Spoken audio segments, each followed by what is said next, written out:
एक समय में हमारी दुनिया में डायनासोर का राज था। वे चलते थे जहां हम चल रहे हैं, इसी हवा में सांसें ली, इसी धरती पर लड़ाइयां लड़ी।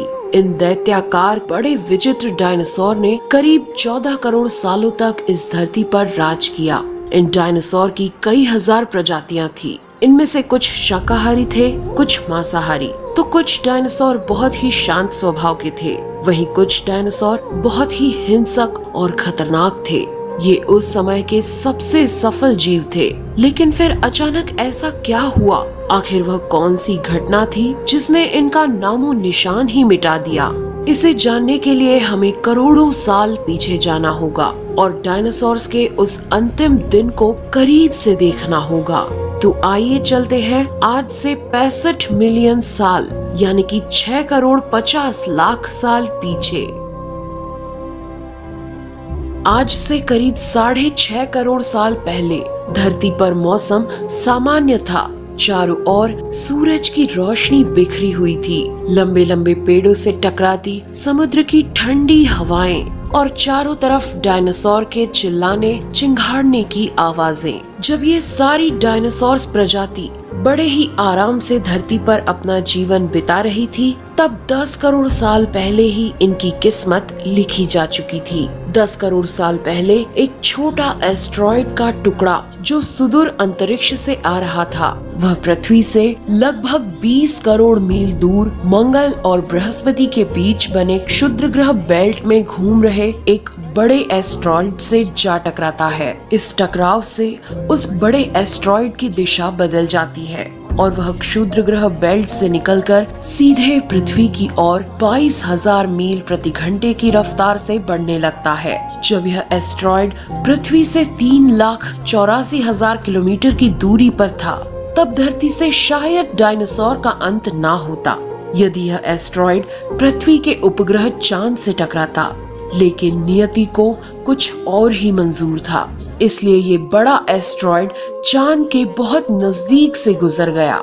40 किलोमीटर के व्यास वाला 2 ट्रिलियन मेट्रिक टन का ये एस्ट्रॉइड प्रत्येक सेकंड के साथ साथ धरती के करीब बढ़ता जा रहा था। ये एस्ट्रॉइड जब पृथ्वी के वातावरण के संपर्क में आया तो इसकी रफ्तार एकाएक 70,000 किलोमीटर प्रति घंटा हो गई। पृथ्वी के वायुमंडल में घुसते ही घर्षण की वजह से ये एक भयानक आग के गोले में बदल गया। ये इतनी रफ्तार से धरती की ओर बढ़ रहा था कि सिर्फ 4 मिनट में इसने अटलांटिक ओशियन को पार कर लिया। इसकी चमक इतनी अधिक थी कि धरती पर टकराने से पहले ही हजारों जीव आग के इस दहकते गोले को देखकर पूरी तरह अंधे हो चुके थे। ये जीव उस उल्का को देख नहीं पा रहे थे, लेकिन वह उसकी भयानक गर्मी को महसूस कर रहे थे। कुछ ही क्षण में ये एस्ट्रॉइड मेक्सिको की खाड़ी के पास जमीन से टकराता है और लगभग 35,000 डिग्री सेल्सियस की ऊर्जा वाला एक भयंकर विस्फोट होता है।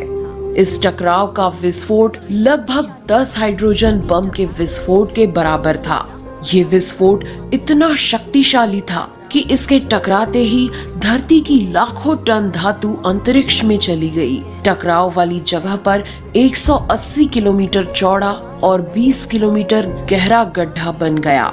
विस्फोट के कारण इस गड्ढे का सारा मेटल और पत्थर आसमान में धूल के बड़े बादल में बदल गए। 16 मिनट 40 सेकंड बाद जमीनी टकराव की वजह से धरती के अंदर चारों ओर 11.1 तीव्रता की भूकंपीय तरंगे उठने लगी। इस वजह से समुद्र में विशालकाय लहरों का निर्माण हुआ और एक के बाद एक सुनामी की लहरें चारों तरफ बढ़ने लगी। भूकंपीय तरंगों ने सभी सक्रिय ज्वालामुखियों को दहका दिया, जिसके कारण जगह जगह डायनासोर का विनाश शुरू हो गया।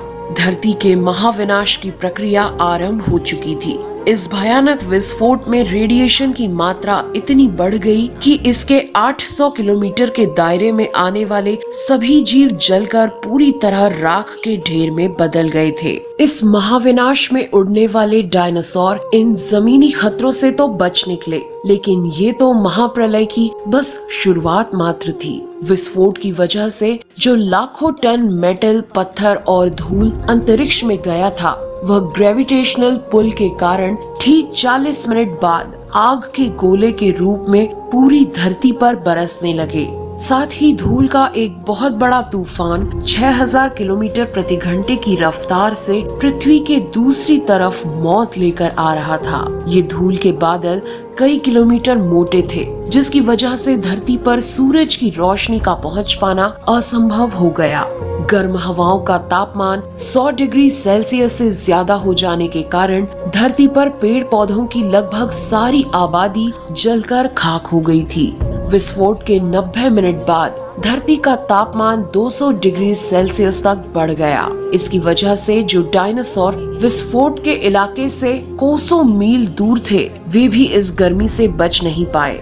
इस महाप्रलय से धरती की कुल 90% प्रजाति पूरी तरह खत्म हो गई थी और जो 10% जीव धरती पर बच गए थे, उनमें से भी सिर्फ वही जीव जिंदा रह सके जिनका वजन 30 किलोग्राम से कम था। इसका कारण ये था कि इस महाप्रलय में लाखों की संख्या में जीव मारे जा चुके थे और पेड़ पौधों की सारी आबादी भी जलकर राख हो चुकी थी, जिसके चलते यहाँ जो बड़े और विशालकाय जीव जीवित बच गए थे, उन्हें भरपूर मात्रा में खाना पीना ना मिल सका। लेकिन ये महाप्रलय किसी अन्य जीव के लिए फायदेमंद साबित होने वाला था। धरती पर डायनासोर का अंत एक छोटी प्रजाति के लिए सुनहरा अवसर लेकर आया और वह प्रजाति थी मैमल्स की।